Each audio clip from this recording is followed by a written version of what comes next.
Hi, everyone, and welcome to Life According to Nikki.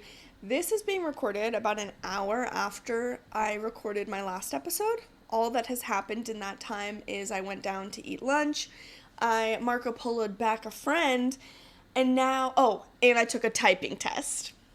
And now I'm back. And guys, can I just tell you the results of my typing test? I showed my friend Lucy. Shout out.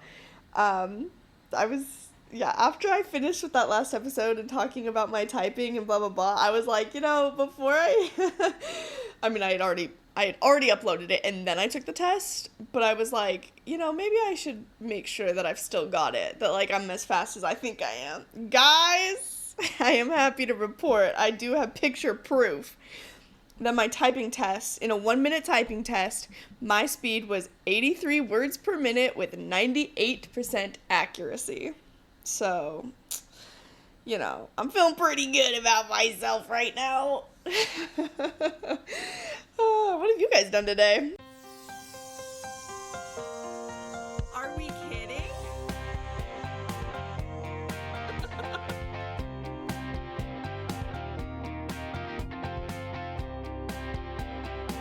Oh my gosh, I love that.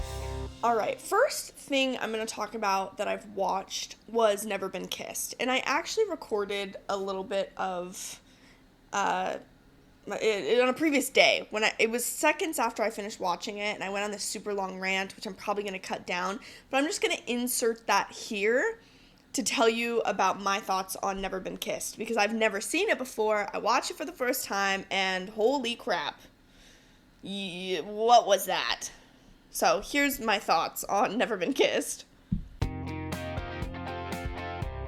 I watched, for the first time, Never Been Kissed with Drew Barrymore. Are we serious? Guys, no. Guys, wait, what? I'm so sorry. I hate to be that person, but I will be every time. What in the world was that film? What was that plot? No! Absolutely not. 0 out of 10. And listen, I understand you have the nostalgia and the Drew Barrymore we love and blah, blah, blah. You guys, let's just back up for 2 seconds, okay? I need you to live in 2026 right now with everything that we know and all the data that's been collected on, people who are authority figures abusing that power. And, the fact that we are saying this is a really cute chick flick. She was a high school student who ends up with her teacher. What? Okay, I'm getting ahead of myself. Honestly, I feel like I'm the last to the party, so I don't even think I need to explain what this movie is about. But just in case there's anyone else like me out there, let me explain Never Been Kissed. You have Drew Barrymore. She is a reporter for some random newspaper, and she is told to do an undercover story at a local high school. So they enroll this 25-year-old woman into high school.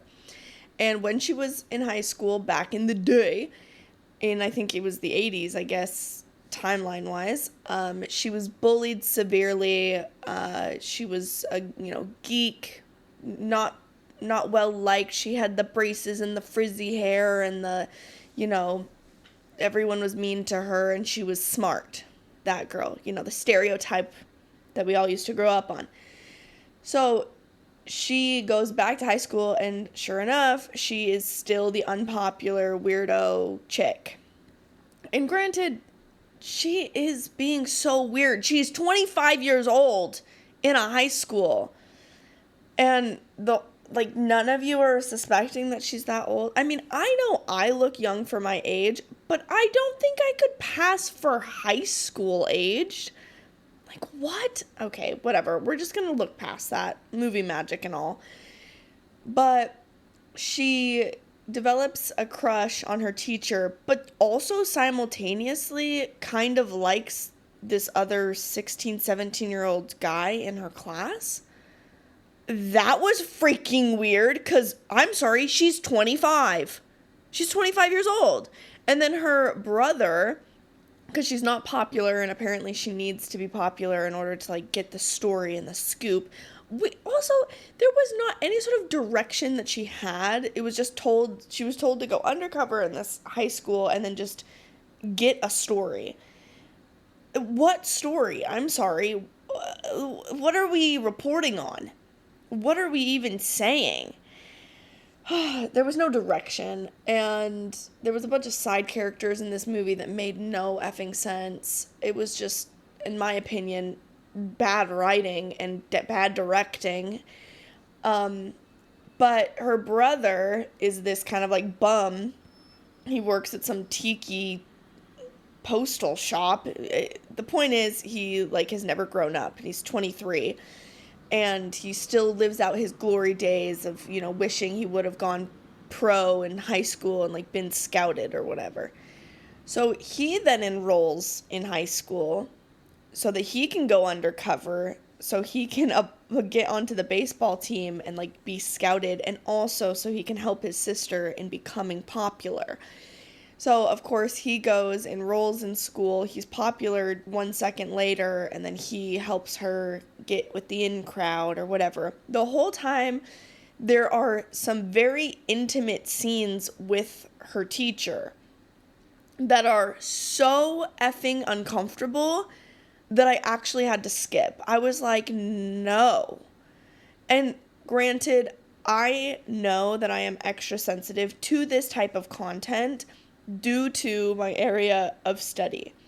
I study sexology. I study human sexuality. And a lot of that involves understanding why it is wrong for teachers to have any sort of emotional relationship with their student, especially if they are of the opposite gender. Like, if you have a power imbalance there, and if it's illegal for a reason, people. Okay, this is not okay. This is grooming. This is not this is not romantic. And yes, we as the audience know that she's 25. He doesn't know that. The teacher doesn't know that. And so that's what the story becomes, because obviously the people are watching all the, like, camera feed back at the news station, and they're like, this is the story right here, that this man has an inappropriate relationship with his student, which is true, which is completely true, but we just ignore that fact because he's a really hot teacher. But no, that's not okay. And when they're on the Ferris wheel together, and he tells her, when you're my age, you know, boys will be lining up around the block for you. And she says, you have to say that because you're my teacher. And then he says, no, I shouldn't say that because I am your teacher. And I was like, alarm bells ringing. This is a problem. This is not okay. It does not matter that she's 25 and it is technically legal. It does not matter because he is her teacher, and as far as he knows, she's not 25, she's 17. Oh my gosh. So they have, like, this weird relationship, and then when it finally is revealed that she is this, you know, undercover reporter and she's 25 years old, the teacher is not, you know, kneeling on the ground praising God that he isn't, like, I don't understand. He's, like, upset. He's not super happy and glad. And he goes, what, you thought I'd be glad because it makes it okay that I like you? Or something like that. Something insane! Where he's like, you thought I'd be happy that you're actually 25 because it makes what I was doing not illegal? Yeah, I actually did think that would make you happy, sir! You should be praising her name that she's an undercover reporter and you're not going to prison. And then she also stopped filming him because she obviously didn't want to get him in trouble for being a freaking pedophile. Oh my gosh. Just because he's hot doesn't make his actions okay. And we need to stop ingraining this lesson into everybody that, like, oh, the only people that you're in danger from are, like, the creeps. The ones that are, they look creepy and they talk creepy. No! That's not who you're actually at risk from, because most of the time, people stay away from the creeps because they're creepy. No, where you're at risk is for the people that you trust. It's for these really hot teachers that really take advantage of this relationship that they have with their students, and they take it too far. Oh my gosh. And not just in school settings. Like, we're talking any single setting ever. Like, this is an inappropriate relationship, and the person who is not a youth has the responsibility as an adult to put a stop to everything and anything. And any sort of feelings you may have, I don't care. I do not care how mature they are. You are an adult. They are not. Therefore, it is not okay. You cannot go there. You cannot cross that line. And people love to play with fire. And guess what? Everyone gets freaking burned. And it never ends well. It never ends well for anyone. And so to watch this film that was glorifying, I don't even know what the right wording here is, but it was making it somehow in a plot that you're rooting for him and that you're rooting for those two to get together, her with her teacher. No, actually not okay. Super uncomfy, actually. Someone call the police. Oh my gosh, I had to skip so much of this movie, you guys. I couldn't do it. And I'm sorry if that's ruining, whatever film, this is your favorite film and this is your feel good. I'm sorry. But girl, be freaking for real. That's not normal. That's not okay. We shouldn't be promoting that. You can still like it, as this movie of your youth. I don't want to knock that, but I need you to admit that that's not okay, right? We can agree on that, and you can agree that maybe if you were watching it for the first time in your life, at 28 years old, that you would probably feel differently about the film. Or at least I would hope so. I would hope you would watch that for the first time and be like, maybe this isn't the best. Maybe this isn't a great film and romantic. It's none of those things. It's also just a stupid plot. It made zero sense. I can't even speak. I'm tripping over my own words because I was absolutely baffled by this film and why everyone loves it and talks about it as this iconic movie. Iconic in what way? I can only think of it in negative ways. What was iconic about it? The fact that she gets with the teacher who, again, was upset that she lied to him about being a legal age to be with him. Oh, gosh. And how he receives no consequences and everyone's rooting for them. No, absolutely not. We do not root for people who break the law and who take advantage. And you're just lucky that she was 25. You're just lucky. But what about all the other students at risk that aren't 25? Oh my gosh, I can't. I could not with that film. That is an absolute 0 for me on all counts.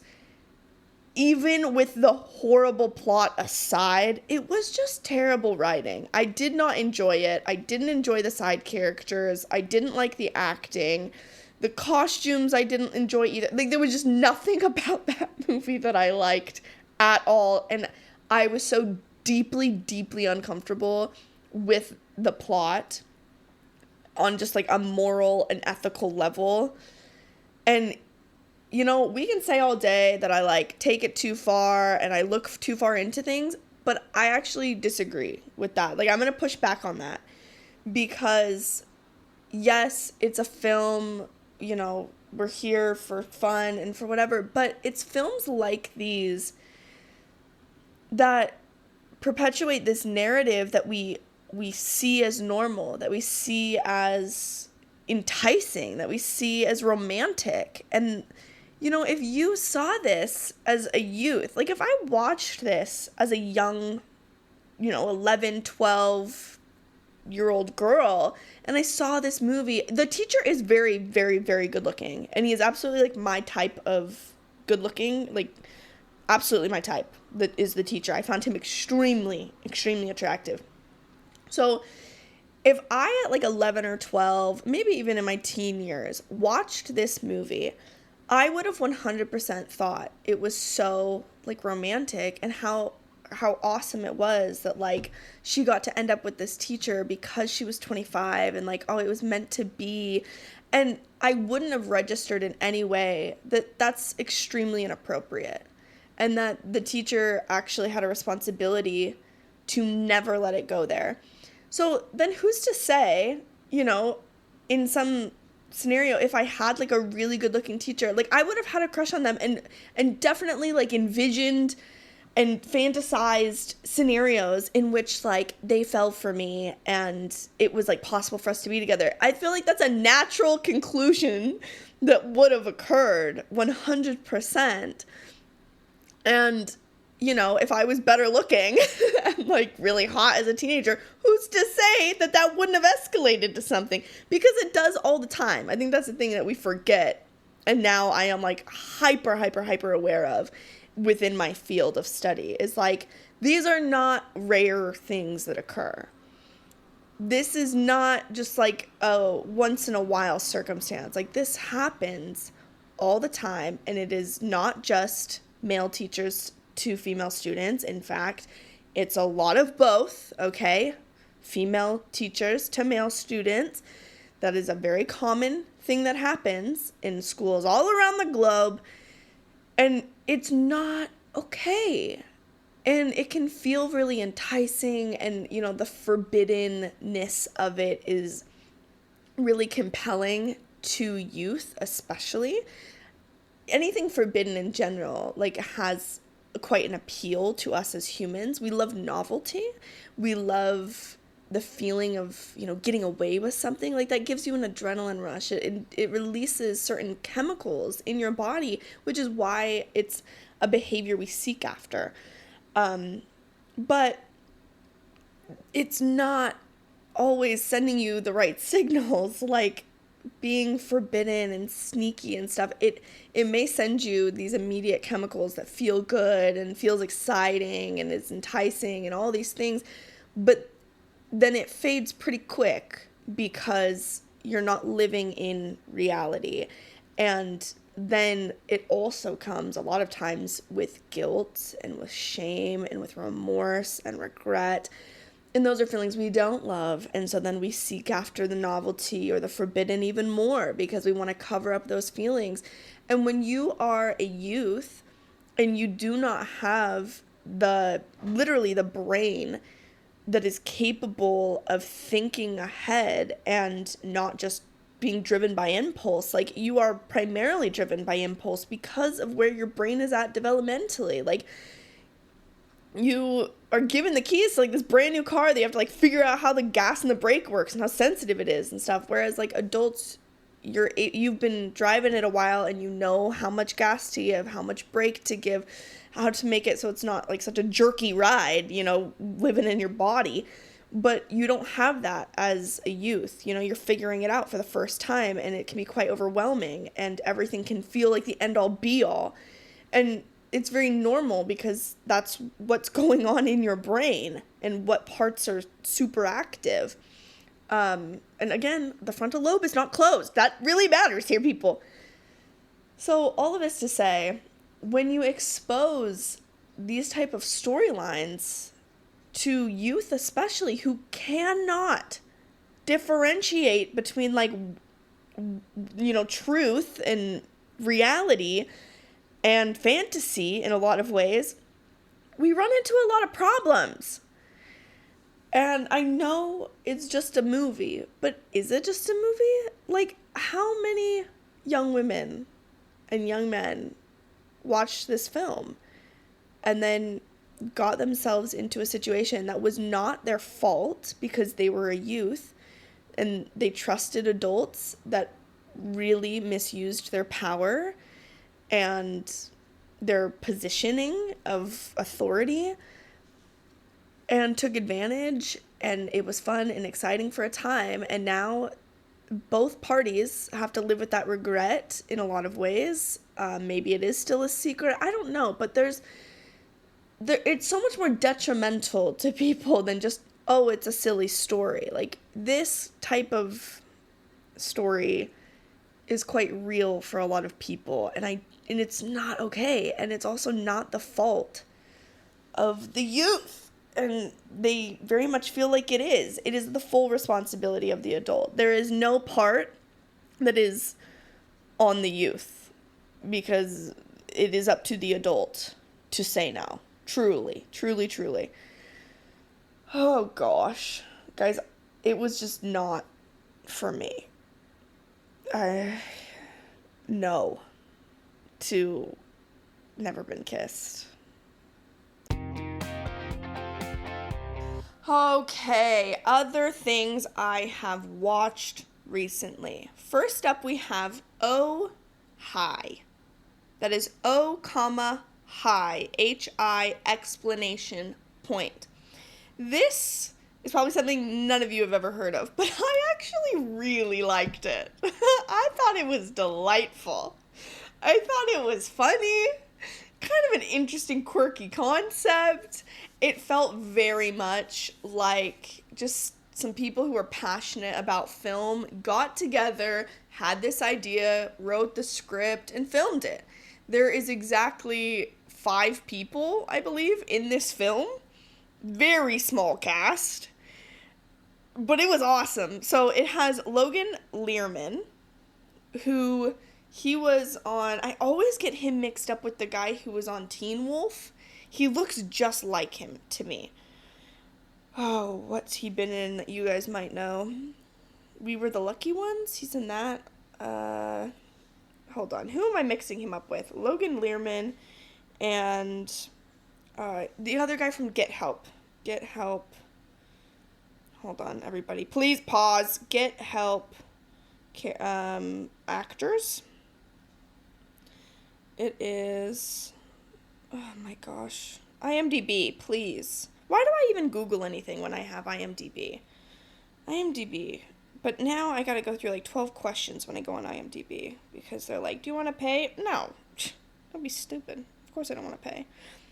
Okay. What was I looking up? Get Help. I really want to watch this, by the way. Oh, it's not called Get Help. Help Me. It has Rachel McAdams, so we'll search through Rachel McAdams. I know that. Who is one of my favorite actresses. Probably, actually, she may be my favorite actress. Well, okay, whoa, wait. Immediately, Saoirse Ronan comes to mind, and Jennifer Lawrence. Okay, she's up there, though. Anything that Rachel McAdams is in, I have thoroughly enjoyed. Oh, she's so fabulous. Okay. And then, of course, looking through her list, it's not the first one there. My gosh, this is frustrating. Now I'm going to have to pause, find it myself, come back on. Send Help. That's what it's called. It's called Send Help. Send Help with Rachel McAdams and... Everyone hold on. Here we are. We finally made it. Dylan O'Brien. I've never seen Teen Wolf. That's why it wasn't readily available in my, annex. My mental annex of actors. Logan Lerman, I often get confused with Dylan O'Brien. They are the same to me. Logan is a younger brother, in my mind. But I often do get them confused.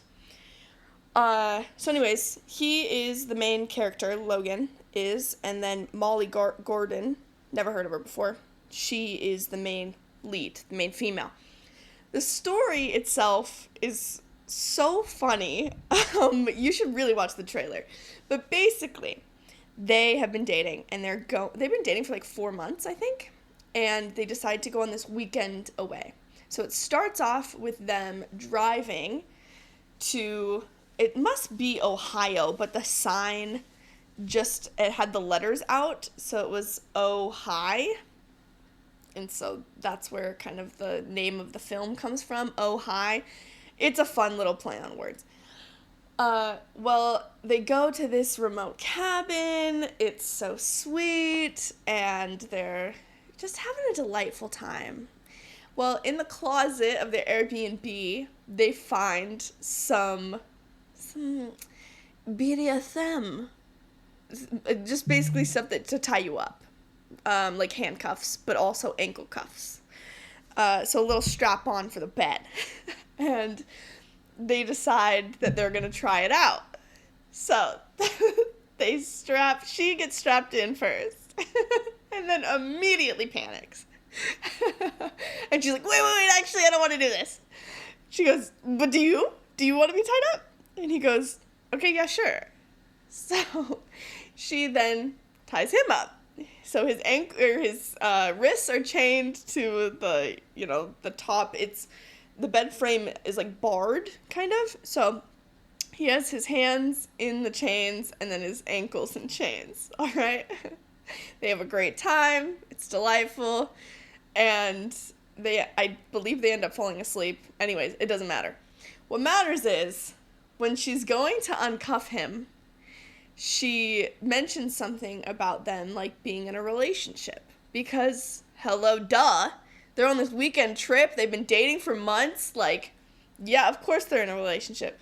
So she says that, and then he tells her, whoa, like, we're not in a relationship. I don't want to be in a relationship.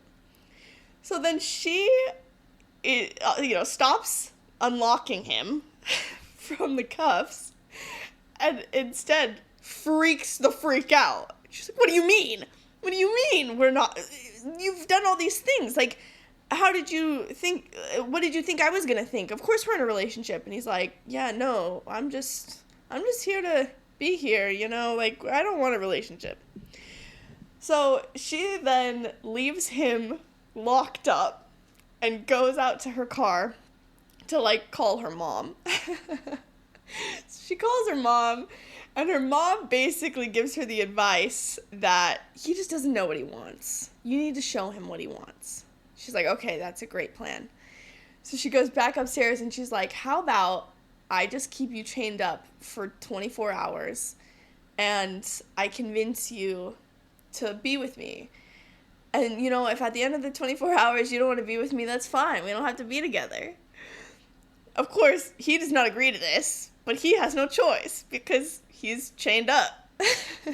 So they then spend the next 24 hours together with him just placating her, and then it reaches the end of the 24 hours and he's like, hey, it's time to unlock me. And he convinces her that they're going to be together, and so she starts unlocking him, but then it's revealed that he actually was lying, and so she doesn't unlock him. Oh my gosh, it's so funny, you guys. I found it to be delightful as a plot. Like, she's so unhinged, but also you kind of get it. You're kind of like, is this okay? Absolutely not. But do you get where she's coming from? Yeah, I do. I do get it. And the interactions that they have when he's chained up is just really funny. And, spoilers, because none of you guys are going to watch this. Although I do recommend that you do. It was delightful. So then her best friend, she, calls her best friend to come. And her best friend comes. And she's like, what happened? And so she takes her best friend upstairs. And there he is. And this time now he has, a gag in his mouth. And he's, screaming. He's like, help me! And she's like, girl, no, what have you done? And then her boyfriend's in the car. He hears the whole thing. So now all four of them are in this house together with the boyfriend, with Logan chained up. And they're trying to decide what to do because now it's like kidnapping. And she doesn't want to be charged with kidnapping, because once they release him, there's going to be a problem. It's just really funny to see then, the predicament that they're in, and they're all accessories to this now. because they didn't immediately let him go when they saw that he was chained up. Oh my gosh, I very much enjoyed myself watching that. It was just good. There's nothing else to say about it. It was just really funny, and it wasn't super fast, you know. It's just one of those lazy night watches that just hits the spot. You know, it's a late night watch for sure. Yeah. It was great. I loved it. And I would give it, for myself, solid 7 out of 10, for sure. For public, I'd probably do maybe a 6 out of 10. I don't think it's everyone's thing, but I think if you're just a, meh movie watcher, I don't think you're going to hate it by any means. I don't think you're going to have an issue, because there are some funny parts, and it's also just kind of ridiculous as a plot. And you can tell that these people really care about their art. Like, they clearly care about filmmaking, and it really just, I felt like I had, 4 or 5 friends that are really into film. They went out and filmed this thing, and I watched it, and I was like, that was great, guys. Good job. Feel proud of you. That's what that was like. Speaking of people who are just friends that film something, I don't think I ever discussed on here the Hunger Games parody film on YouTube. We need to talk about that. The Hunger Games But Better parody is one of the best videos to hit the internet in the last decade. Absolutely, 100% without a doubt. Like, I will die on that hill. I will. That was some of the best comedy I have seen in years. It was simultaneously nostalgic and also so current all at the same time. Grace, what is her name? Grace Reader, I think, is the main girl. She's incredible. I followed her on TikTok back when I had that, and I followed her on Instagram for a while. She's just really funny. I like her stuff. But you guys, if you have not yet seen the Hunger Games But Better parody, get a group of friends together and watch that. I know a lot of you are married, so get your spouse. Actually, no, do a double, triple date. Like, get some couples together. That is delightful to enjoy with some other people. Oh my god, especially as like a huge Hunger Game fan myself, as we all know. It had me crying laughing. I watched it multiple times with multiple friends, and it was enjoyable every time. It's only like 45 minutes. I then went on YouTube and I watched all of the making of, and the amount of planning that went into this entire weekend. It was for her birthday, for her 24th birthday. She really wanted to do this. And then they're going to do the Twilight next year. Oh my gosh. Oh, it was so great. And then all the clips of it were on my Instagram Reels for the next like 2 weeks. And every time I would watch it, every time, I could watch 3 videos in a row, the exact same clip, and I would absolutely stay on the screen. Like, I wasn't going to scroll past, because her snapping, Mom, what was it? Mom, reaping now, going. That was iconic. That needs to be stamped in history. It was so good. It was so deeply funny. Oh my gosh. If you have not watched it, go do yourself a favor and watch the Hunger Games But Better parody. I can't say enough about it. It was so great. Okay, what else do I have? I read a book, or listened to a book. It's the same thing, okay? I think I've said this before, but a hill I will die on is reading and listening are the same. Like, if you said you read the book physically or listened to it, it's the same thing. Okay? Because we could both take a test, the same test, and get the same effing answer. So how is it different if it was done through my ear holes versus my eye holes? No, that's stupid. I read it. I had someone read it to me. I digested the information. I don't know why there's some hierarchy of, like, whether my eyes read it or whether someone else's eyes read it and it came out their mouth. It's the freaking same thing. Well, I don't know why I just got so... It's like, girl, no one was arguing. You know what? But either way, I was going to win. I was going to win that debate. So if you were thinking about arguing with me, don't. Back up. I think it's the same, okay? I'll die on that. So I listened to a book. It was the new Abby Jiminez book. Big fan of Abby Jiminez over here in this household. Me, myself, and I love her. Let's go through her books. This latest one was called The Night We Met. Let me just give you a little rundown of Abby Jiminez, okay? For the girlies who know and for the girlies who don't know. Let me look up all of her books, and then I will give you opinions on all of them. How about that? And then I'll read you my review of her latest installment. All right, here we go. See more. Man, she's written a lot of books. Also, I followed her on Instagram, and she has a bakery. She has multiple bakeries. She has done all sorts of things. She's such a cool human. She's so awesome. And one day, mark my words, I'm going to write a romance book. That just sounds like so fun, and I think it'd be a great thing to just accomplish. Yeah. I would love that. I think that would be a really good time, and I think I could be okay at it, actually. Give me a few years. Give me like 10 years, and I'll just randomly drop a romance novel.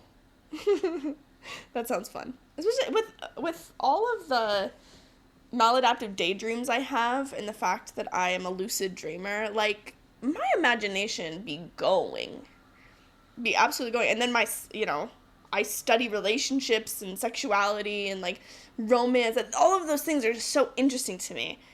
So I think I could potentially write a pretty good book. One day. Okay, on to Abby Jiminez. Her first books, so she has, they're all standalones, but they're interconnected, and they're kind of interconnected in, like, trios.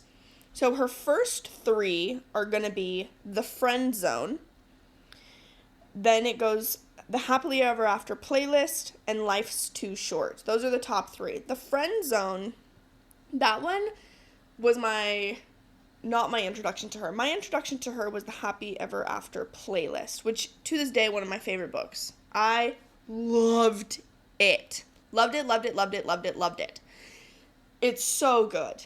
It's about, well, I don't want to spoil it because actually the plot to that book is very much a spoiler to the ending of The Friend Zone, which is the first book in the installment. So I came in on the second one, and all the other ones are very standalone, but these 2 are the most interconnected because there's an event that occurs at the end of the first book to the friend of the main character, and then the next book is her story. So let me set this up. The Friend Zone. This one, let me remind myself what this one's about, actually. Is there a way for me to, no, I don't want to download it. Thank you so much. Cancel download. I just want to see the summary. I remember she has issues with her period, and, okay. A slow burn. Oh, here we go. Kristen Peterson doesn't do drama, will fight you to the death for her friends, and has no room in her life for guys who just don't get her. She's also keeping a big secret, facing a medically necessary procedure that will make it impossible for her to have children. Planning her best friend's wedding is bittersweet for Kristen, especially when she meets the best man, Josh Copeland. Okay, yes, I remember this now. It's all coming back. So, Kristen is this, spunky, funny, hilarious, amazing woman. And she is about to get a hysterectomy because she has major problems with her period and, bleeding, blah, blah, blah, blah. And, yeah, she meets the best man so her best friend's getting married. She meets the best man. He's a firefighter. And they fall in love, and she's keeping this huge secret the whole time because he wants a big family, and so then she feels like, I can't be the woman for him because this is something he wants, and I can't give that to him, but she, like, doesn't communicate that, which is what pissed me off. It's what pissed me, I hate when stupid miscommunication tropes like that happen. No, girl, be an adult, tell him and allow him to make the choice for himself, because what you're doing is you're not allowing him to have agency. You're taking that away from him. You're saying that you know what's best for him based on what he's saying. Like, do you not think you are worth the choice? Do you not think that there's a world in which he could choose you and you can still be able to have a family in another way? Like, why are you feeling like you're somehow not good enough for him because of something you can't control, and then you take away his ability to choose you? It's stupid, and I hated it, but the book was actually really good. But I hate communication tropes like that. That's, tell you one thing, when I write a book one day, it's not going to have none of that. No stupid little miscommunication trope in my book. No, there's going to be a conflict, obviously. You have to have conflict, but it's not going to be something stupid and easily solved. It's going to be something more complex and actually relatable, where it's like, oh, this is her other book, which we'll get to, had one of those problems, where it was like, wow, there's actually no issue between the two main characters. This is a complex problem that's occurring. So we'll talk about that in a second. Going back to her first book, Friend Zone, but it's hilariously witty. It's this modern age, cute rom-com, and it's delightful. So then the second book, The Happily Ever After Playlist, is about her best friend, who was obviously very big character in the first book. So the second book is my favorite. I absolutely loved it. It's Salone's story. Oh, so great. So awesome. So many twists and turns. There wasn't a huge miscommunication trope in that one, which I appreciated. Boy, did I appreciate it. And there's a central theme, but I don't want to talk about it because it's going to spoil the plot of the ending of the first one. So we'll move on. Just know that book's fantastic. Then the third one in the series, which I have heard and seen online, not a lot of people's favorites. I loved it. Out of my order goes Happily Ever After Playlist, Life's Too Short, and then the first one, The Friend Zone. Although the wittiness from the first character, Kristen, she was my favorite female lead. The second book was my favorite story plot-wise. And then the third book had my favorite male lead. So, it's hard to choose. So Life's Too Short, that one was the main character. Was she about to get an ALS diagnosis? I remember her mother died of, I think it was ALS. Let's see. Blah, blah, blah. Sorry, I'm, reading it really quick. It doesn't say. Okay. I just remember she is she's some sort of, YouTuber, influencer person. She's, really fun and cute. And she adopts someone's daughter. I remember she has a baby, and then I should have thought this through better before I summarized. I need to remember the plot. Okay, let me read what this says. When Vanessa Price quit her job to pursue her dream of traveling the globe, she wasn't expecting to gain millions of YouTube followers who share her joy of seizing every moment. For her, living each day to the fullest isn't just a motto. Her mother and sister never saw the age of 30. And Vanessa doesn't want to take anything for granted. But after her half-sister suddenly leaves Vanessa in custody of her baby daughter, life goes from daily adventure to next-level bad. Now with a bonus baby, vomit and hair. The last person Vanessa expects to show up offering help is her hot lawyer neighbor next door. After all, she barely knows him. No one warned her that he was the secret baby tamer and that she'd be spending a whole lot of time with him and his geriatric chihuahua. Now she's feeling things she vowed not to feel, because the only thing worse than falling for Adrian is finding a little hope for the future she may never see. That's right. Okay, yes. So this is Life's Too Short, and it was darling. And I also enjoyed the plot of her feeling like, she can't have love because she would just leave someone. She has this really serious risk of being terminally ill. I think it was ALS that her mom and sister had, but I could be wrong. I could be wrong on that. But it was some sort of problem, and then they died.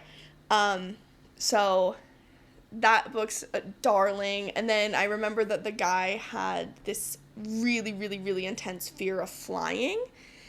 And that was an issue for her because, she has only so much time left. And so she wants to spend it, like, going out on trips and, like, having fun and seeing the world, before she dies. And then you meet this guy who's, like, a homebody. And then now she also has this baby that she has to take care of for her sister, her half-sister. And so that one's a fun plot. I really liked the overall message of kind of, you never know how much time you have left, so live life to the fullest. Life's too short. I liked the message of that book. All right, so those are the first 3 from Abby Jiminez. Then you have the second series, which is the Part of Your World series. This one was the one I didn't like as much. Hold on. Right now I'm looking at it on Audible, but it doesn't have them in order. Abby Jiminez books. I need the Google to tell me. Okay, here we go. Why does the internet just not give me what I need? I need you to tell me. Here we go. Abby Jiminez books in order, the complete guide. Thank you.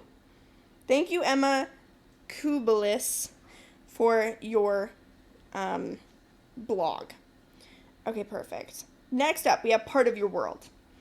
This one is Alex Montgomery is the main female lead. She is a rich doctor, and she is going to carry on the legacy of, like, surgeons. Oh my gosh, you guys. I'm looking out my window right now, watching a man urinate in a parking lot.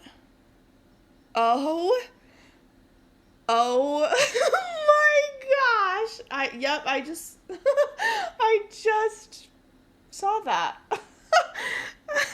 I saw him walking towards the corner of the parking lot, and I was like, where is he going? What's going on? And then he just stops in the corner.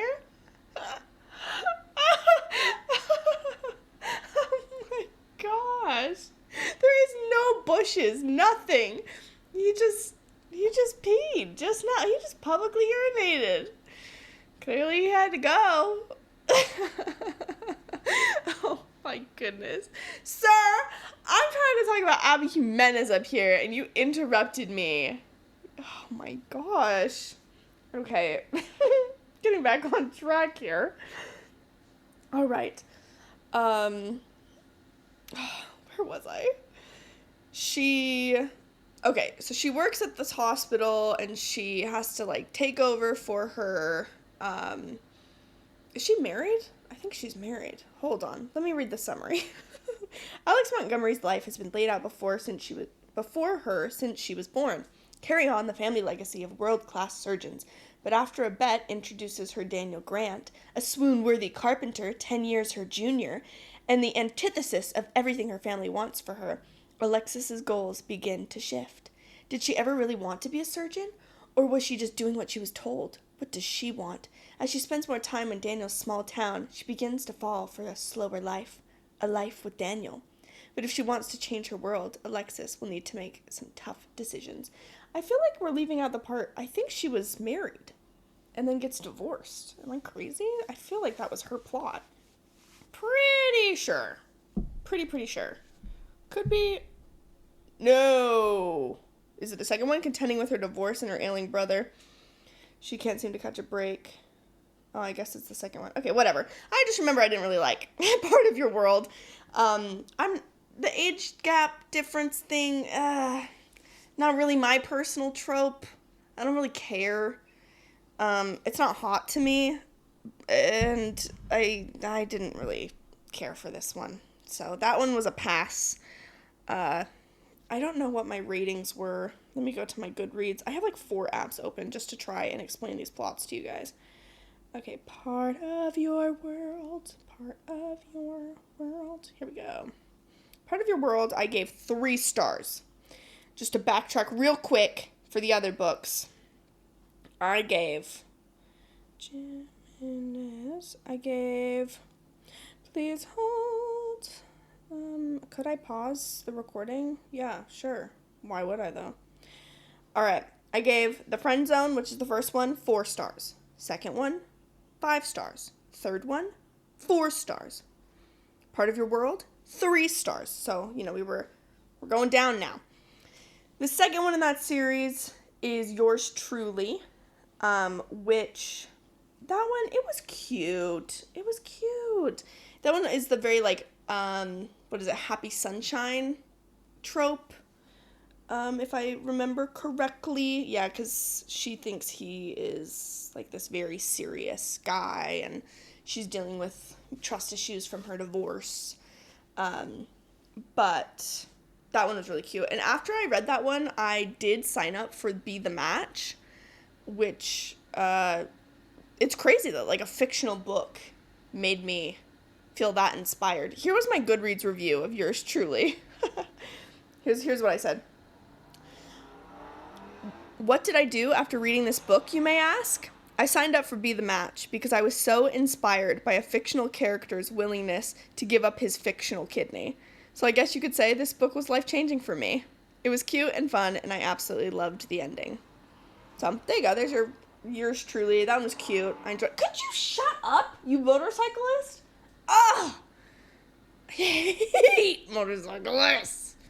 So annoying. And also, sorry, this is kind of like the Marco Polos my friends send me when they're driving, and they're, talking, and then all of a sudden, they'll just stop, what they were saying, and immediately be like, talking about their road rage. Or their kids, screaming in the background, they're talking, and then all of a sudden it's like, whoa, whoa, whoa, don't touch that. So I just figure you all understand, Sometimes you're just in flow state, and then something comes along, like a motorcyclist and their stupid engines, and their loud, obnoxious, hey, look at me. Ah, stupid. Okay. Up next in that 3 parts, is, I think it's Just for the Summer. Yeah, Just for the Summer, which, oh my gosh, I loved that one. I absolutely loved it. I gave it 5 stars. This is what I said about it. Girl, when I tell you I was squealing, I was laying on my stomach, legs kicking in the air, jazz hands by my face during 80% of it because it was so freaking cute. I loved this book. This was not my first rodeo with Abby Jiminez. One of my favorite books of all time is her book titled The Happily Ever After Playlist. But her last 2 books haven't been my favorite, so I went into this slightly skeptical.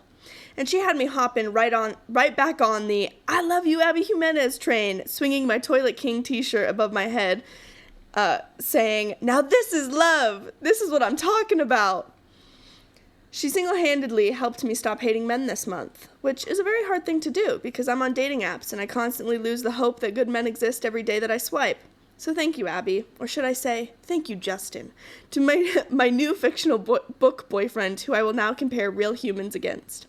My homegirl knows how to write a grand gesture. I don't just squeal for anything, but she had me gasping, giggling, and clutching my heart as tears ran down my face, and I thought, what a beautiful thing to say. It had it all, is what I'm trying to say. Okay, now spoilers are ahead, so read at your own risk, or listen at your own risk, because it's the same thing. As much as I loved this book, which I did, I still feel like I should critically judge it. Which means I need to bring up the fact that I felt like the docking station and metaphorical island was a bit overplayed. I felt this way about a lot of her books with whatever metaphor or catchphrase she's given her main characters. She just really wants to drive that point home. But when you're binging the book in one day like I did, girl, we got it. No, we got it. You don't need to say it again. You really don't. Okay, that's it. That's my only real critique. Go read this book. I can only hope the new Emily Henry book that comes out next week will fill the void that I now have in my life after finishing Just for the Summer. Unfortunately, that was in 2024, and the new Emily Henry book did not satisfy the hole. But that's okay. That's all right. We're not talking about Emily Henry right now. Yeah, that was my review. I might have actually already read that review on the pod in previous times, but whatever. I love writing a review. Ugh, I live for it. All of these books, by the way, obviously have reviews. Should I just, like, read my... Yeah, okay. There's gonna be... You know what? To all of you who say, girl, don't, why are you even listening to this podcast? Like, this is my life. So we're gonna read my reviews. All right. Let's go to the one that I gave 3 stars, the one with the age gap that I told you I didn't like, Part of Your World, the one with the surgeon. Meh. That's how I felt about this book. I didn't hate it, but it wasn't one of my favorites of hers by any means. I love so many of her books that I figured it was time to have a dud. The conflict of the plot just felt a bit shallow to me, and I felt like a simple conversation could fix a lot of their issues, and I hate when that is the main plot. Just feels a bit like lazy writing, in my opinion, but I did like the companion story about her friend, and always enjoy seeing the characters pop up in other books. So for that reason alone, I was glad I read this one. Hey, listen. As my bio of my Goodreads states, you know, I'm not meaning to be mean, but I am gonna be ruthless on Goodreads, okay? If I didn't like it, I'm gonna tell you. I didn't like it. Oh, let's go back to, what did I say about the friend zone? See, now I'm just like, let me read my own reviews. Okay. This is for the next one. Say You'll Remember Me.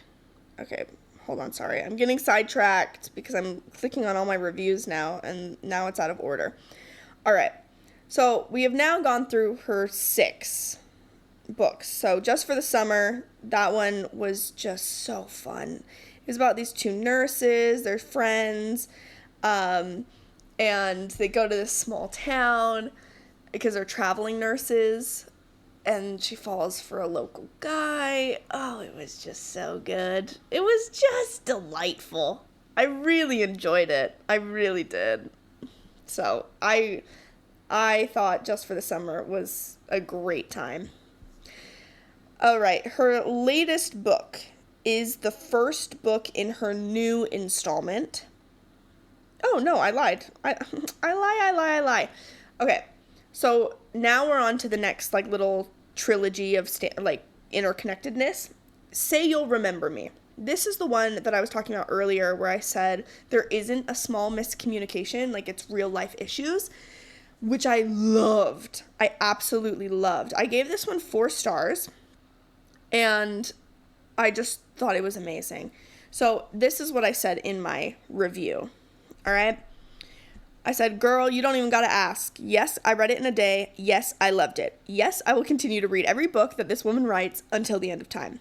But, with all of that said, I don't think that this particular book will be everyone's cup of tea.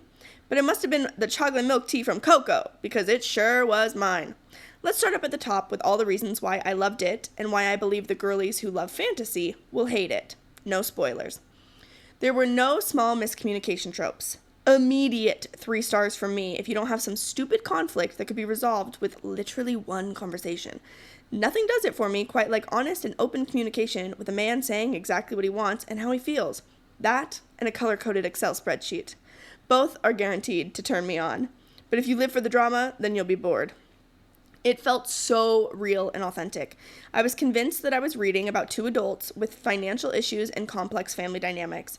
At its core, it's truly a story about 2 amazing people that love each other, but who have circumstances largely out of their control that make it difficult for them to realistically be together. And I can't emphasize enough how realistic the conflict feels, which once again is why I loved it and why I don't think everyone else will. It's slow. Most of the plot focuses on the conflict of their personal lives, and normally I'm not into that. But I don't know, this book made me like it. There was still enough banter to keep it upbeat and fun, but compared to her other books, this one is by far the most tame and mellow. In conclusion, if you like the drama and steamy romance that Abby Jiminez usually provides, and you read books to completely escape the real world, then I don't think you'll love this. We'll end with another food analogy to help you really grasp whether this book is for you. In the book world, we have what I call Hostess donut reads. Not a whole lot of substance, but so freaking good and sweet that it really satisfies your cravings, and no one has to know that you ate the whole bag by yourself. You don't care if you low-key have a stomachache after or cavities. It was exactly what you wanted. This book is more like Turkish Delight, also covered in powdered sugar, also a dessert, and Edmund from Narnia will have you thinking that it's literally the most delicious thing ever made.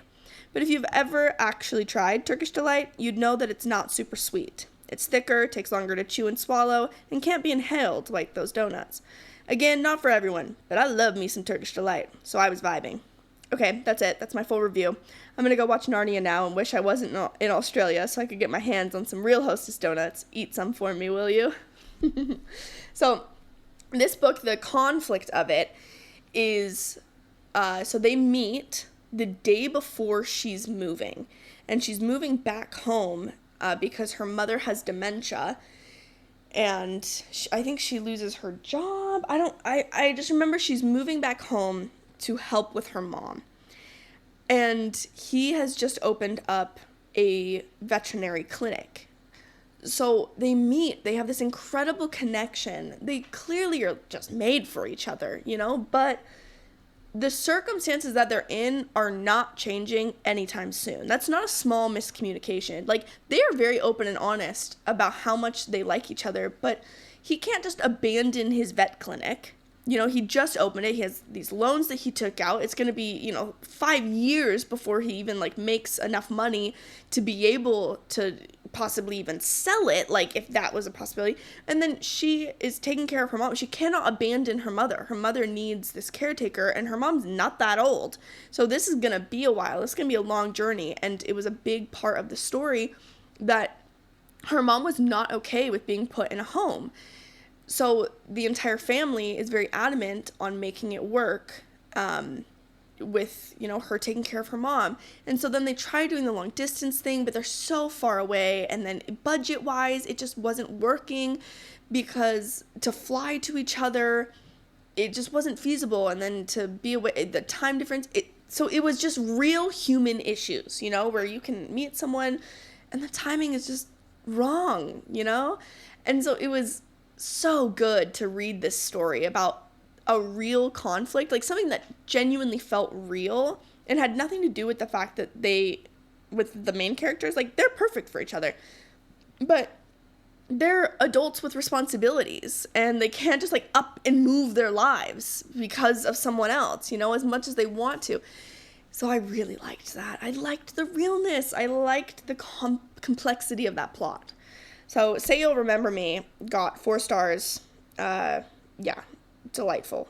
Very much enjoyed. And then the latest one is The Night We Met, which is the second installment in this series.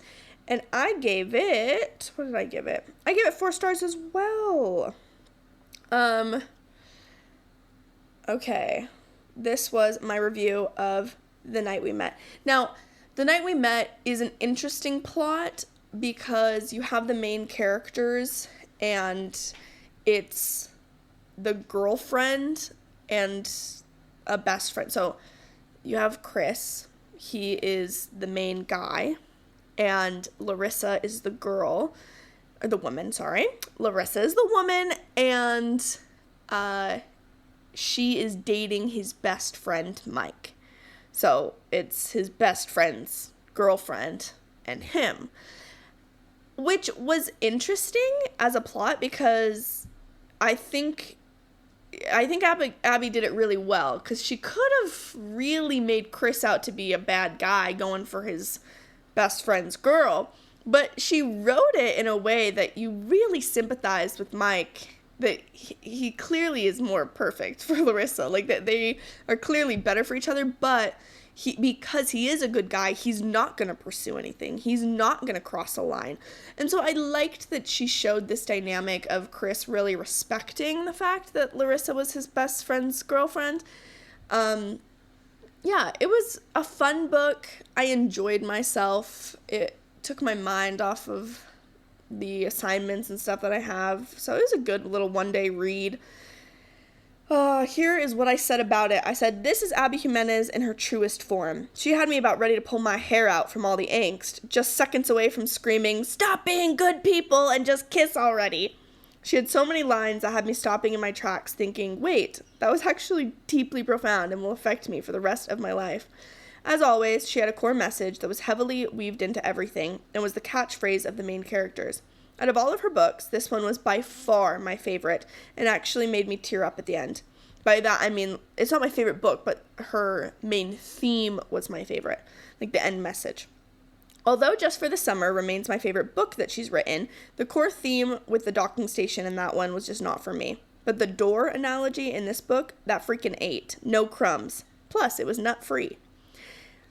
Hold on, we'll get to that. Winky face. Overall, I really enjoyed this story. It was enjoyable and heartwarming. Did I miss the smut? You know what? Yeah, I did. I think it would have been just nice to know that it wasn't going to be in the story at all, so I wasn't expecting it like I do with all her books. So for any other girlies like me that love a dash of spice that Abby usually adds, sorry girl, when I said nut-free, I meant it. Parentheses. That joke lands way harder if you read the book and understand that the fact that the main character has a very severe nut allergy. So consider this your warning. This book does not contain any smut and would be rated a PG cartoon Disney movie by most of your standards because, girl, I know what you be reading and it ain't that. Just so you know. You're gonna have to go get that from your fantasy lands because it's not here, unfortunately. Okay, one more thing to say, but it's a spoiler, so be warned. The reveal of Mike saying Chris was his one great love is now one of my top-ranking book moments of all time. It literally made me tear up. Could it have something to do with the fact that I study human sexuality and know how important it is for men to have healthy male friendships with good, kind men, and how vital it is for them to take accountability for their actions because their ability to feel secure and express love to their male friends ultimately leads to less violence against women and actually makes it a safer world for everyone? Probably. But I'd like to think that even someone who's not me, and who doesn't think about these things on a daily basis, would also find that moment incredibly sweet. I know that last thing was a run-on sentence, okay? I get it. But whatever. All of this to say, Abby, I hope I get to meet you one day, and thank you for this book. Listening to it was a wonderful way to spend my afternoon and created a powerful incentive that motivated me to finish my thesis edits. So thank you. Yeah, I really enjoyed the core message. So something about Abby Jimenez is she does have complex characters. They usually have either some sort of like health issue, mental health issue, or a character in the book has some sort of very real issue that's going on. So I like that. It brings a lot of depth. And then she has a core message that is introduced in the beginning, and boy, is it emphasized throughout the entire story. It is very much a part of an Abby Jimenez book, is like, here is the core theme. If you were taking an English class and it's like, what's the core theme? It would be so easy to pick it out in an Abby Jimenez book because it is so clearly written and emphasized over and over and over and over and over again. But in this particular book, I loved the theme of it. And I'm going to explain it to you because it was so beautiful. All right, so in this book, there is this concept about a door. So she explains it like this. She goes through this metaphor where she uses like an emergency scenario to explain human behavior and like life choices. So I have it written here. I'm just going to read through it. So in a crisis, like a fire, most people instinctively try to leave through the same door they entered, even if there are safer exits available. It's not logical, it's familiar. Under stress, people cling to what they know, even if it's dangerous. So Abby then turns this analogy into an analogy on relationships or like life patterns with her characters. So going on, it says, we often go back to what's familiar, old relationships, unhealthy dynamics, bad habits, not because they're good for us, but because they're known. Even when there's a better door, a healthier choice, a safer path, a different kind of love, it feels harder to choose it because it's unfamiliar. So the message of this book is really to choose the different door that's uncomfortable or even scary, because it can be the thing that saves you. And growth often requires deliberately not doing what feels most natural. Ugh. It was just such a great message. It was so profound. I was like, wow, how often do we do that in life? How often do I do that? I do that all the time. And then there was also a moment in the book where they had gone on this hike. Well, not really. They had gone on this walk, and it was only supposed to be an hour and a half. So now they were like at 2 hours, and they're like, where in the world are we? So they look on the map. They realize they're totally lost. They're in the middle of freaking nowhere. And they realize they're in the middle. So they could either turn around and go back the way that they came, or they could just go the rest of the way and loop around. And the guy, Chris, he says, let's just turn around. And she says, no, because we've already seen all of that. I want to go forward because who knows, maybe the best part of this journey is on the part we haven't seen yet. And guys, when I tell you that made me tear up, I was like, that is such a beautiful way to look at life, because I absolutely would be Chris in this scenario. I would 1000% say, nope, I'm not willing to risk it. Let's go back the way we came, because we at least know there's an end there. But I think that there was something so beautiful and profound about the uncertainty that this character, Larissa, was wanting to go into, because she wanted to see new things, to see what she was capable of as well, challenge herself, and she was open to new experiences. And I just think that that is a beautiful, beautiful life lesson. So ultimately, I did love this book. I thought it was a great time, very much enjoyed myself, and overall, I would highly recommend Abby Jiminez as an author to read. So her last 2 books, I'm guessing these 3 in this series right now are all closed door is what they're called. Like, there's zero smut whatsoever. And again, if you don't know what smut is, I do have a smut scale with movies, books, everything, a description of what I mean. My friend Taylor and I came up with it. And there is a very, very wide range. And I have Abby Jimenez books in there as well, so you can kind of see where they're at. I usually don't read above like a 5 on the smut scale personally, but if you're into it, you're into it. So just so everyone knows, these last 2 books of hers are closed door. So if you're not into smut, if you're just, that's not for you, you don't want anything spicy, you want it to be something that a teenager could read, even though it's an adult story, this would be a PG movie. It is absolutely a PG book. So highly recommend Abby Jiminez. Wow, once again, I had every intention of talking about more of what I've watched, and then I just got on a different tangent instead. Okay, I will at least tell you about one more thing. I watched the Hannah Montana 20th anniversary special last night. Now, let's just go back really quick to yesterday morning when my brother texts me. I'm working on my stuff, I'm teaching a lesson on Sunday about the law of chastity, and so I'm working on my slides, blah, blah, blah. My brother texts me. Let's go to the text chain, shall we? My older brother. And he says, literally 2 minutes into this Hannah Montana 20th anniversary special, ... this is the dumbest thing I've ever seen. I said, no, don't say that. I'm looking forward to watching it. That's my reward if I get all my work done today. He says, well, then maybe you'll like it, but this is just sad to me. And then I told him, okay, I'll watch it and then we'll debrief, which I have not done so yet. And then he said, all right, I'm going to skim my way through. And he says, and freaking bringing out Call Her Daddy, I'm out. I made it in 6 minutes. Beat that. I did beat that, brother. I watched the entire thing. I found it to be somewhat delightful. But I was a huge Hannah Montana fan. Now, it could have been so much more. And honestly, it could have been so much better. They had these weird... Chapel Roan was there for, like, literally 2 minutes and had a weird moment. And, yeah, Alex, what's-her-face from Call Her Daddy. I don't listen to Call Her Daddy, so I didn't care too much that she was the interviewer. But I didn't feel like she did that great of a job in interviewing, you know? I didn't feel like we watched anything that I haven't already seen.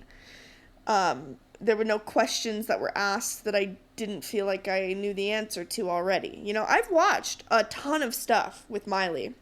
When it was the 10-year anniversary and stuff, she did things. I've watched different... I really am such a big Miley Cyrus fan from the Hannah Montana days, and her Bangers album was so good. I haven't listened to her much lately, and I don't keep up with her. But I think what she did in the Hannah Montana era was quite revolutionary. It's just fascinating to me. And those songs are bangers. Bangers. I still listen to them. Absolutely I do. Oh my gosh. I love a good Hannah Montana playlist. So good. The show was delightful. It made me very happy back in my youth. It was my very first concert, as I've discussed. Yeah, it's so great. So I would have just watched, I wish she would have done either a couple different things. I wish it would have been longer, for one. It was only like 50 minutes, and, you know, they were back on set. They had her dad, they had her mom. That was cute, but it just all felt very surface level. I think it would have been cooler to see something that was like 2 hours, like a movie, an actual movie, and really going into depth about more of the things that we don't know. And I don't know, I just feel like it could have been more. It could have been. Or just do a Hannah Montana concert. I would have watched an hour, 2 hours of just her doing a concert, singing all the old Hannah Montana stuff. She did it for like 4 songs, and I loved it. I would have just watched that. Then she also had a new song called Younger You, or is it called Hey You? It was beautiful. I really liked it. At the very end, let's see, Hey You, Miley Cyrus. Oh, I guess it's called Younger You. Yeah, that was great. I enjoyed the new song. So I wish it just wasn't what I wanted. It wasn't what I wanted. It could have been more. It was okay. If you're a diehard Hannah Montana fan like myself, sure, watch it. It was a 5 out of 10. It was nothing special. But it could have been so much better. When they said that the 20th anniversary was dropping, I thought it was just going to be a concert movie, like Taylor Swift style. I would have watched that. I would have eaten that up. I would have loved it. But no. No one gives me what I want. Also crazy to think that Miley Cyrus is only 33 years old. That's insane. I thought for sure she was in her 50s. I didn't realize how close in age we were. We're really not that different. We're not that far apart. I'm going to be 33 in no time. That's so young. She has done so much in her life for being such a young person. Like, she's barely in her 30s. That's crazy. That's crazy. All right. I did watch the Louis Theroux. Is it Louis? I think it's Louis Theroux. I think the S is silent. Yeah? Am I crazy? I watched his Inside the Manosphere documentary, which I will be breaking down on my sex ed podcast. I make zero promises on when that's going to happen, but it will happen. Really good. Enjoyed it. Highly, highly, highly recommend. I give it an 8 out of 10 for both. I'm going to say myself, and then I'll give 7 out of 10 for public. Yeah. I finished watching Bridgerton. Did I tell you guys about that? I liked it. I liked this season, but I will die on the hill that Luke Thompson, the guy who plays Benedict, cannot act. So I think it could have been a lot better. The plot itself was cute, a Cinderella story. I liked it. I enjoyed it. Even though, it's a trope we've seen many times, I did like this season. It redeemed itself a lot from season 3, which was just the worst.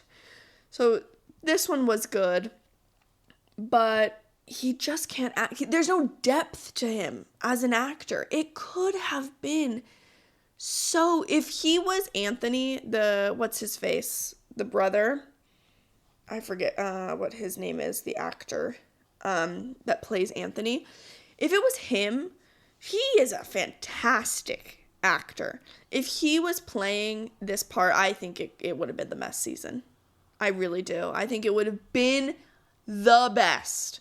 But because I think he's a crappy actor, and I personally don't find him attractive, that doesn't necessarily mean that you're automatically a bad actor as well. Like, no, I think that those are two separate but interrelated things that's going on here, which is contributing to why I didn't love it, is I don't find him attractive, and I think he's a bad actor.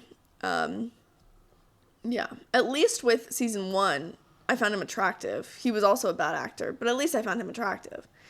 So he had a little bit more going for him in that. But yeah, the next season though, I am intrigued. Francesca, little lesbian storyline, I am intrigued. I think they could potentially do a really good job. So I'm not going to knock it. I'm going to try it. I personally, I could be the only one with this theory, but I think what they're going to do is they're going to do Francesca season, and then they're actually going to make us wait even more for Eloise, and instead they're going to do Violet, the mother's season, and then Eloise, and then the other kids. That is my prediction. You know what? Heard it here first, folks. I know everybody thinks that Eloise is going to be next. I don't. I think it's going to be Violet. So, take that. All right, I should go. I have things I need to work on. I've been just recording my podcast all day. And although it's been fun, I've had a great time, I should genuinely get some work done. So, thank you all for joining me on this beautiful, cloudy, stormy day here in Australia. Love ya. Guys, please rate and review. Send this to your friends. If you have been listening to me for a long time and you have not yet posted me on your story, like, please do.